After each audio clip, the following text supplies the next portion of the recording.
જય માતાજી, જય દ્વારકાધીશ, જય બાવારી, મારા કલેજાઓ તથા મારી વાલી બહેનો વડીલો આવી ગયા છે ખોડિયાર ધામ કાગવડ મારી માં ખોડિયારના દર્શન કરવા માટે. અને બહુ જ એટલે અહીંયાની મતલબ જે મંદિર બનાવ્યું છે બહુ જ કામગીરી સારી છે. મતલબ બહુ સારું છે. આગળ વાત કરું ને એક મિનિટ, હવે પબ્લિકમાં મજા નહીં આવે, થોડું બહારની વાત કરીએ આપણે શાંતિથી.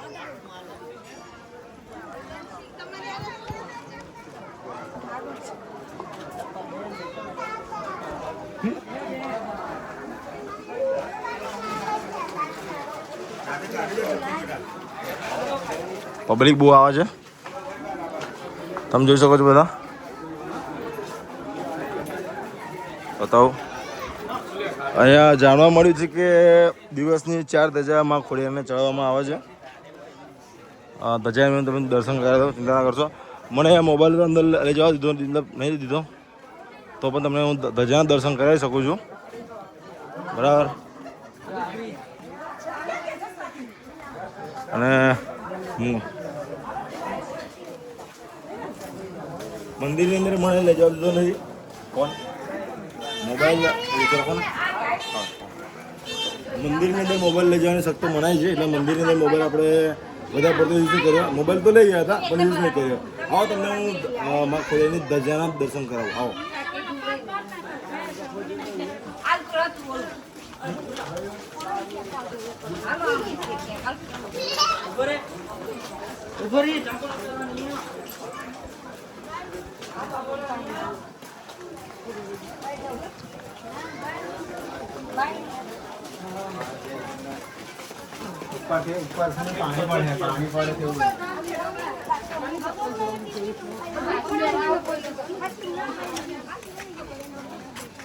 તો જેમ કે આપણે વાત કરી કે માં ખોડિયારની ધજાના દર્શન તમને કરાવું, તો અમારા મામા શૂટ કરે છે. મામા થોડુંક કેમેરાને આપણે ધજા પર ઝૂમ કરી લેજો પેલી સાઈડ.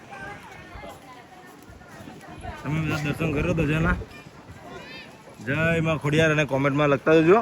કાગવડ જેટલા બી ભાઈઓ આવ્યા હોય, જેટલા બી મને જોતા હોય, જેટલા બી આવ્યા હોય, જેટલા બી મને જોતા હોય, મોસ્ટ ઓફલી તો અમનું દ્વારકા આવે ને તો મને મતલબ મળ્યા છે કમસે કમ 25-30 જણા મળ્યા, જેવા કે આપણા ફેમિલીની અંદર હતા, ઇન્સ્ટાગ્રામની ફેમિલીની અંદર. બીજી વાત આપણે આગળ કરી આવો બીજું.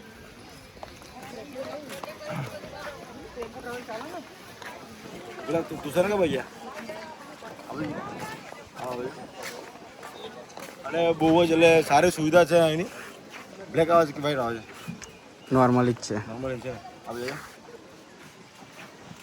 એટલે મતલબ બહુ સારું છે. સુવિધા બી બહુ સારી છે. અહીંયા આગળ મંદિરની આજુબાજુ તમને નોર્મલી કચરો જોવા મળે ને તો મને ખાલી વિડીયો અંદર કોમેન્ટ મારી દેજો, આપણે જાતે સાફ કરાવશું. કારણ કે વિશ્વાસ બોલે છે મારો કે અહીંયા આગળ હું આવું છું ને કમસે કમ મારે 3 કલાક થયા છે આ મંદિરની આજુબાજુમાં, તો કચરો મને આટલામાં ક્યાંય જોવા નથી મળ્યો. બધી ખબર છે. બહુ જ એટલે બહુ સારું છે. અને મસ્ત મજાનું ગાર્ડન છે, તમે જોઈ શકો છો. કામગીરી ગાર્ડનની ચાલે છે. બરાબર છે. તો ઉનાળો હોય તો બી મતલબ સારું મજાનું એવું કંઈક છે. બરાબર. અને અહીંયા આ મંદિરની આજુબાજુ મોસ્ટ ઓફલી તાપ તો મતલબ ઓછો લાગે છે. ખબર નહીં શું ખાસિયત શું છે આની, મતલબ આનો ઇતિહાસ શું છે આપણને ખાસ કરીને ખ્યાલ નથી, પણ તપાસ કરીએ છીએ, જાણ કરીએ છીએ આપણે કે શું ખાસિયત શું છે માં ખોડિયારની. આ કાગવડની અંદર માં ખોડિયાર કઈ રીતે આવ્યા છે, મતલબ કઈ રીતે બેઠા છે કાગવડની અંદર. અને મંદિરની અંદર આ તમે ગમે ત્યારે બધા જોયા હશે. એક મિનિટ, આ રીતે લઈ ગયા બરાબર. હા, મંદિરની અંદર તમે બધા ગયા હશે તો મંદિરની અંદર તમે બધા જોયું હશે કે મંદિરની અંદર મોસ્ટ ઓફલી બધી જ માતાઓના ભગવાનના મંદિરો છે, જે એમની મૂર્તિઓ છે બધા, મતલબ બધા જ છે, બધા જ ભગવાન છે. એટલે દર્શન કરવા માટે અહીંયા આગળ આવો તો જરૂરથી મંદિરની અંદર મુલાકાત લેજો. અને કોઈ દ્વારકાથી આવો પાછા તો બી આવજો. અને દ્વારકાથી આવીને પછી મનમાં એવું ના લાગે કે થાકી ગયા છે, કંટાળી ગયા છે, જો તમે આ માં ખોડિયારના દર્શન કર્યા વગર તમે ગયા ને તો ભાઈ બહુ એટલે બહુ તમને તકલીફ પડશે. એનું રીઝન એક જ છે કે અહીંનો નજારો બહુ જ જોરદાર છે. અહીંયા જો કામગીરી બીજું હજુ ચાલે જ છે બરાબર, તમે જોઈ શકો છો. હું મતલબ આવ્યો છું, ઘણી વાર આવ્યો છું, મતલબ કે મોસ્ટ ઓફલી વધારે ટાઈમ આવ્યો નથી આગળ.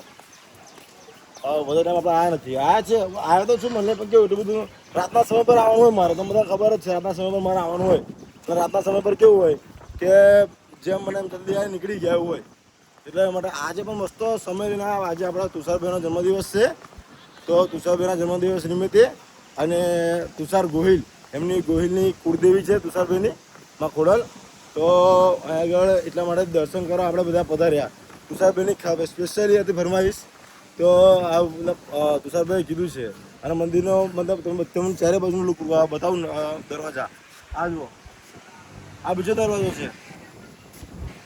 પેલો દરવાજો મેં તમને બતાવ્યો હશે કે જે આપણે સ્ટાર્ટિંગ કર્યું ને એ પેલો દરવાજો હતો. આ બીજો દરવાજો છે અને મસ્ત મજાનું બધા બહુ જ સારું છે. જો તમે જોઈ શકો છો.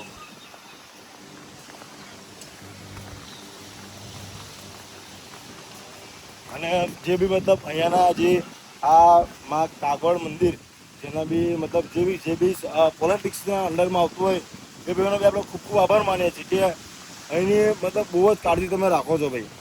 માતાજીના મંદિરની આજુબાજુ કચરો જોવા નથી મળતો. બોલો એટલી મતલબ બહુ ને બહુ સારું તમે કાળજી રાખો છો ભાઈ. ખૂબ ખૂબ આભાર તમારો. ફરી અને પાછળથીને બતાવો ચિંતા ના કરશો. કેમેરામેન મોમાં તમે આ બધું બતાવવા મળો આગળનું છે ને. આ મંદિરને પાછળના ભાગ બાજુમાં આવ્યા છે.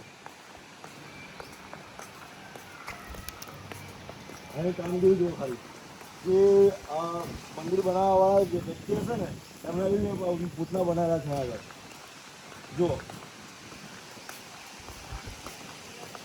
દૂરથી બતાવીએ આમ રહીને જઈએ અહીંયાથી પછી આમ ફરીને જઈએ એટલે આખું મંદિર દેખાશે બધાને. ત્રણ ગેટ છે મારે ચાલતી. અને આ જુઓ આ નીચે ટાયર બતાવો. નીચે ટાયર જુઓ શું સુવિધા છે. ગમે ત્યારે સાફ કરો તો ત્યારે આવી રીતે ખસેડી લેવાનું, કોઈ ચિંતા નહીં. અને અહીંયા મતલબ વસ્તુ બધું છે.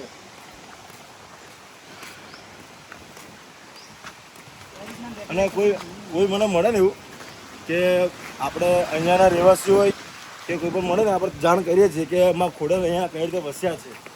તો એ બી હું આ મુસ્તફી જો મને કોઈ મળી ગયું ને એવું કે આપણને કહી શકે કે ખોડલ અહીંયા કઈ રીતે આવ્યા છે કઈ રીતે નહીં તો આપણે જરૂરથી નાખીશું બ્લોગની અંદર. ચિંતા ના કરશો તો બધા દિલ થામીને બેસો. બરાબર, બહુ જ સારું છે ભાઈ.